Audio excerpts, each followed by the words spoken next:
আসসালামু আলাইকুম প্রিয় শিক্ষার্থীবৃন্দ, বাংলা ব্যাকরণ ক্লাসে সবাইকে স্বাগত জানাচ্ছি। স্বরসন্ধির খুব গুরুত্বপূর্ণ একটি বিষয় আজকে আমরা আলোচনা করব। সেটি হচ্ছে এরকম যে রস্বই দীর্ঘই এর পর যদি রস্বই দীর্ঘই ব্যতীত অন্য কোনো স্বরধ্বনি থাকে তাহলে সেই ক্ষেত্রে জফলা হবে। এবং জফলার কার সাথে বলবে সে বিষয়টি আমরা উদাহরণের মাধ্যমে স্পষ্ট হব। এবং এই ধরনের যে ভুলগুলো হয় পরীক্ষায় সেটি এড়ানোর জন্য কিন্তু আমরা খুব চমৎকার ভাবে আজকে ক্লাসটি সাজিয়েছি। এবং সেটিকে আমরা যদি খেয়াল করি যে এখানে কি দাঁড়াচ্ছে, জফলার কে আমরা সংকেত হিসেবে বিবেচনা করব। এবং এখানে জফলার মাধ্যমে কিন্তু আমরা এই যে বিশ্লেষণগুলো সেগুলো আমরা খেয়াল করতে পারবো।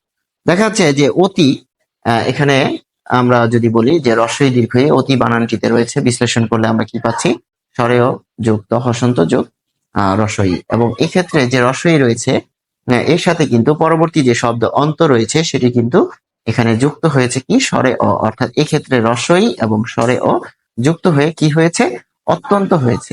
তাহলে এই যে একটি অত্যন্ত এখানে পরিবর্তনটা আমরা দেখলাম যে জফলা আসলো, এই জফলা আসলে কিভাবে আসলো, এই জফলা আসলে এসেছে কার মাধ্যমে, আমরা দেখি যে এখানে রয়েছে রস্বই এবং এখানে রয়েছে এখানে স্বরে অ, অর্থাৎ এই যে রস্বই আর এখানে দীর্ঘই, এই দুটির মধ্যে একটি যে প্রথম শব্দের শেষে থাকবে এবং আরেকটি এখানে থাকবে, সেটি হচ্ছে অন্য স্বর। অন্য স্বর বলতে কি বোঝাচ্ছি, রস্বই বা দীর্ঘই ব্যতীত যে কোনো স্বর, সেটি হচ্ছে স্বরেয় হতে পারে, স্বরেয়া হতে পারে, তারপর একার হতে পারে, উকার হতে পারে, এরকম যে কোনো কিছুই থাকতে পারে।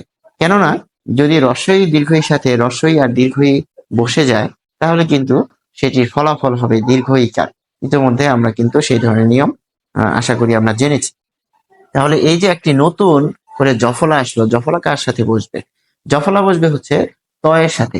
কারণ এখানে তয়ের সাথে রস্বই রয়েছে এবং যখন আমরা উচ্চারণ করছি অত্যন্ত, অত্যন্ত, তন্ত, তন্ত উচ্চারণ করে দেখুন, তন্ত উচ্চারণ করলে আসলে কি দাঁড়ায়, তন্ত উচ্চারণ করলে খুব স্পষ্ট যে এখানে তন্ত এর সাথে অ এসেছে, অন্ত অর্থাৎ তন্ত যখন আমরা বলছি সেখানে কিন্তু স্বরেও দিয়ে যুক্ত হয়েছে।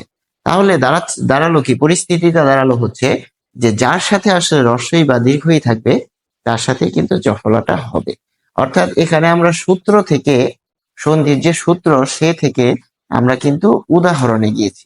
কিন্তু পরীক্ষার হলে আপনি কি করবেন, পরীক্ষার হলে যখন এরকম একটি শব্দ দিয়ে দিবে তখন কিন্তু আমাদের সন্ধি বিচ্ছেদ যদি জানতে চাই তাহলে আমাদের সেক্ষেত্রে করণীয় কি সে বিষয়টি কিন্তু আমরা পরবর্তী উদাহরণের মাধ্যমে স্পষ্ট হব। এক্ষেত্রে স্পষ্ট হচ্ছে রস্বই এবং স্বরেও মিলে এখানে কি হচ্ছে, এখানে জফলা হচ্ছে। তাই এই বিষয়টিকে আমরা বলবো সংকেত। কেন আমরা এখানে সংকেত বলছি, এই সংকেত বলার বেশ কিছু কারণ রয়েছে, যে এই সংকেতকে কেন্দ্র করে কিন্তু আমরা আসলে সন্ধিটা বিচ্ছেদ করতে পারবো। যখন আমি একটা উদাহরণ দিতে চাই, কোথাও যখন কোনো একটা সমস্যা হয় সেখানে কিন্তু পুলিশ তদন্ত করতে গেলে তারা খুঁজে দেখে যে আসলে এখানে কি কি আলামত রয়েছে, অর্থাৎ একটা না একটা আলামত সেখানে পাওয়া যাবে যেটাকে কেন্দ্র করে কিন্তু তদন্ত আসলে এগিয়ে যায় এবং এর ফলে কিন্তু একটা ফলাফল তৈরি হয়। ঠিক একইভাবে প্রত্যেকটা শব্দের মধ্যে একটা সংকেত বা ক্লু কিন্তু এখানে লুকায়িত রয়েছে এবং এই যে একটি সংকেত বা ক্লু লুকায়িত থাকছে এর ফলেই কিন্তু সেই জায়গাটাকে বিশ্লেষণ করে বা সেই জায়গাটাকে কেন্দ্র করে কিন্তু আমরা সন্ধি বিচ্ছেদ গুলো করতে পারবো। এই ক্ষেত্রে জফলা, আর এই ক্ষেত্রে স্বরে আ বা দীর্ঘই এরকম থাকতে পারে। ফলে এখানে আমরা সংকেত কাকে বলবো, জফলাকে বলবো। ঠিক এইভাবে আমরা যদি দেখি তাহলে রস্বই এর সাথে যখন অন্য স্বর যুক্ত হচ্ছে রস্বই বা দীর্ঘই সাথে তখন সেটি জফলায় রূপান্তরিত হচ্ছে এবং সন্ধি হচ্ছে এইভাবে। ঠিক আমরা একটি উদাহরণ দেখব এবং এই উদাহরণগুলোর মাধ্যমে আমাদের এই বিষয়গুলো স্পষ্ট হবে। সেটি হচ্ছে যে ইতি যুগ আদি, ইতি যুগ আদি যখন আমরা বলছি তখন কিন্তু ইত্যাদি হয়ে যাচ্ছে। তাহলে এই ক্ষেত্রে কি দাঁড়াচ্ছে, রস্বই আর স্বরে আ মিলে কিন্তু এখানে জফলাটা হয়ে গেছে। আপনারা খেয়াল করুন যে এখানে জফলা, এই রস্বই এর পরিবর্তন, রস্বই যার সাথে থাকবে তার সাথে কিন্তু জফলা বসবে। এই বিষয়টি স্পষ্ট যে ইত্যাদি, ইত্যাদি যখন আমরা বলছি ইত্যাদি তখন এর সাথে কিন্তু স্বরে অটোমেটিক্যালি চলে আসছে।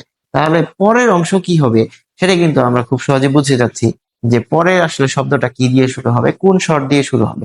তাহলে যে শব্দটা আসলে আমরা পাবো পরীক্ষায় বা যে কোনো ক্ষেত্রে সেই শব্দকে যদি আমরা সেই শব্দের মধ্যে যে সংকেতটা আছে সেটা যদি আমরা খেয়াল করি তাহলে কিন্তু আমাদের সন্ধি বিচ্ছেদ হয়ে যাচ্ছে।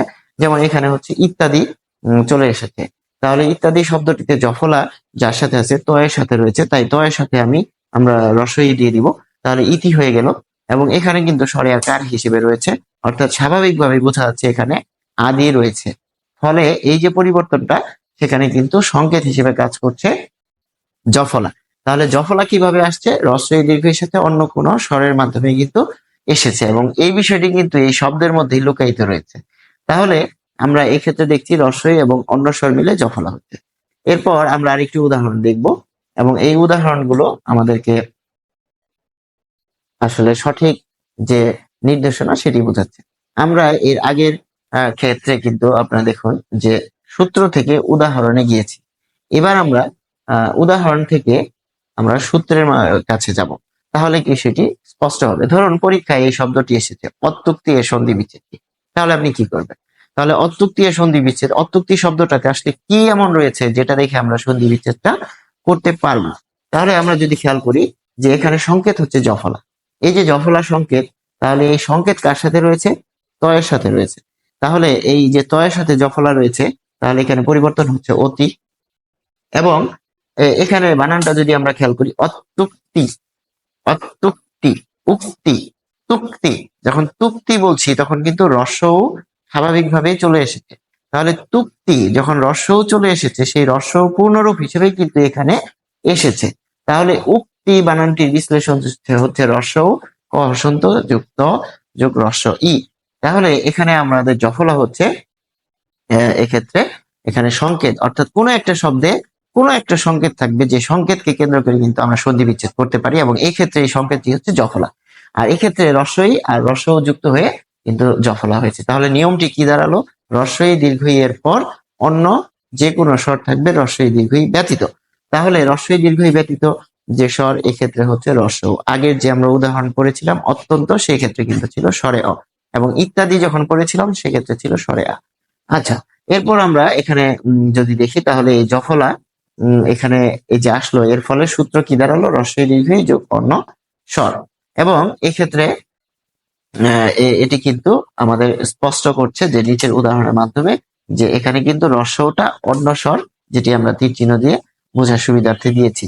এবং তাহলে আমাদের কিন্তু সন্ধির যে এক্ষেত্রে সূত্রটি রয়েছে নিয়ম 10, সেটিকে কিন্তু সমর্থন করছে এই অত্যুক্তি বানানটি। এরপর আমরা আরেকটি উদাহরণ দেখব, প্রত্যুষ, অর্থাৎ প্রত্যুষ শব্দটা সংকেত হচ্ছে কিন্তু এই যে জফলা, এই যে জফলা সংকেত প্রত্যুষ বানানটি খেয়াল করলে কিন্তু এখানে পাবো দীর্ঘ ওকার। তাহলে ত এর সাথে যেহেতু জফলা রয়েছে, তাহলে এখানে হচ্ছে প্রতি, আর এখানে উষ বানানটি দীর্ঘ দিয়ে শুরু হবে, কারণ কি এখানে প্রত্যুষ বানানে কিন্তু আমরা দীর্ঘ ওকার পেয়েছি। তাহলে এখানে কি দাঁড়ালো, রস্বই এবং দীর্ঘ ও মিলে কি হয়েছে, জফলা হয়েছে। এবং এই জফলা কিন্তু এখানে আমাদেরকে সংকেত হিসেবে বোঝার জন্য একটি সুবিধা করে দিচ্ছে বলে আমাদের কাছে মনে হয়। এবং এক্ষেত্রে রস্বই আর অন্য স্বর মিলে জফলা হয়, সেটি আরেকটি উদাহরণের মাধ্যমে আমরা স্পষ্ট করলাম। এরপর আমরা যদি খেয়াল করি যে মর্ষাধার আরেকটি শব্দ, এখানে কিন্তু জফলা রয়েছে দন্তস্বয়ের সাথে। তাহলে দন্তস্বয়ের সাথে কি হবে, রস্বই হবে না দীর্ঘই হবে? মর্ষাধার শব্দটা কি আসলে, এটা আমাদের বুঝতে হবে আগে। মর্ষাধার, তাহলে আমরা প্রথমে জফলা এখানে দিব, যে সংকেত হচ্ছে জফলা, এবং এর সাথে কিন্তু আমরা এখানে দীর্ঘই যুক্ত করেছি, কারণ মর্ষি অর্থ হচ্ছে কালি। এখানে চাইলেই আমরা রস্বইকার দিতে পারবো না, কারণ মর্ষি শব্দটির অর্থ হচ্ছে কালি, আধার মানে হচ্ছে স্থান। তাহলে দীর্ঘই এবং স্বরে আ মিলে এখানে জফলা হয়েছে। এবং এই যে সংকেত, এটিকে আমরা বিশ্লেষণ করলাম যে দীর্ঘই আর স্বরে আর মাধ্যমে, এবং এই ক্ষেত্রে দাঁড়াচ্ছে যে রস্বই দীর্ঘই যোগ অন্য স্বর, এক্ষেত্রে অন্য স্বর হচ্ছে স্বরে আ। এবং এই যে মর্ষাধার শব্দটা অনেক ক্ষেত্রে আমরা জানি না বা বুঝতে চাই না, সেক্ষেত্রে মর্ষাধার আসলে কি বোঝাচ্ছে, মর্ষাধার বলতে বোঝাচ্ছে যে জায়গায় আসলে কালি থাকে। কোন জায়গায় আসলে কালি থাকে আমরা যদি খেয়াল করি, যেখানে যে এখানে দোয়াত, আমরা যে দোয়াতের যে চিহ্ন আমরা অনেকেই চিনে থাকি, যে আগে ফাউন্টেন পেন ছিল। ফাউন্টেন পেন একটা পাত্রে, কাচের পাত্রে, সেটার মধ্যে কালি ভরা থাকতো, এবং ফাউন্টেন পেন সেটার ভিতরে চুবিয়ে সেখান থেকে কালি ভরা হতো। অর্থাৎ কালি রাখার যে স্থানটি রয়েছে, কালি রাখার যে আধারটি রয়েছে সেটিকে বলা হচ্ছে মস্যাধার। আশা করি আমরা বুঝতে পেরেছি।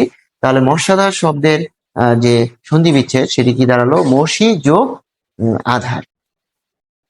এবং এক্ষেত্রে আমরা আরো একটি পরিবর্তন খেয়াল করব, সেটি হচ্ছে প্রত্যেক।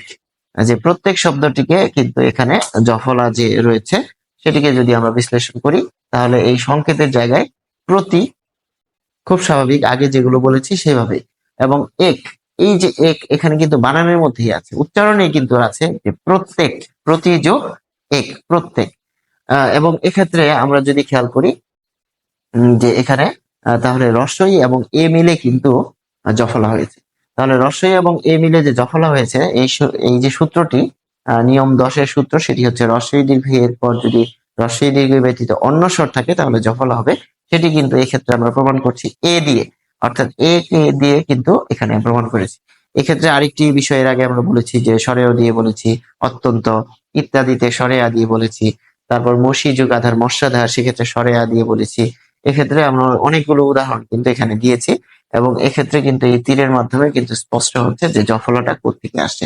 পরীক্ষার জন্য বা আমাদের সুবিধার জন্য আমরা কিন্তু এভাবে চিন্তা করব যে এখানে শব্দের মধ্যে জফলা রয়েছে। এরপর আমরা আরো উদাহরণ দেখব যে যদ্যপি, যদ্যপি শব্দটিকে যদি বিশ্লেষণ করি তাহলে কি দাঁড়ায়? যদ্যপি, যদি যোগ এখানে যদি যোগ অপি, তাহলে দয়ের সাথে কি রয়েছে? জফলা রয়েছে। জয়ের সাথে জফলা থাকার কারণে এটি হচ্ছে সংকেত, অর্থাৎ এই জায়গায় আমাকে ভাঙতে হবে।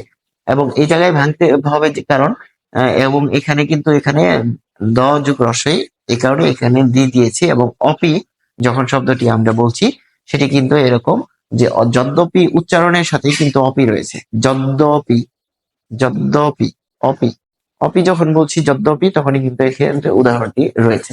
তাহলে এক্ষেত্রে আমরা যে খেয়াল করছি যে রস্বই দীর্ঘ এর সাথে যে অন্য স্বর, এক্ষেত্রে স্বরে অযুক্ত হয়ে কিন্তু যদ্যপি হয়েছে। আশা করি আমরা সবাই বুঝতে পেরেছি আজকে যে বিষয়টি আমরা আলোচনা করলাম সেটির মাধ্যমে কিন্তু খুব গুরুত্বপূর্ণ একটি যে স্বরসন্ধি যে গুরুত্বপূর্ণ রুলস গুলো রয়েছে তার মধ্যে এটি অন্যতম গুরুত্বপূর্ণ বিষয়, যে জায়গায় পরীক্ষার হলে বা আমরা ভুল করে থাকি সেই ভুল এড়ানোর জন্য আজকে আমরা ক্লাসটি সাজিয়েছিলাম। সবাইকে ধন্যবাদ। আসসালাম।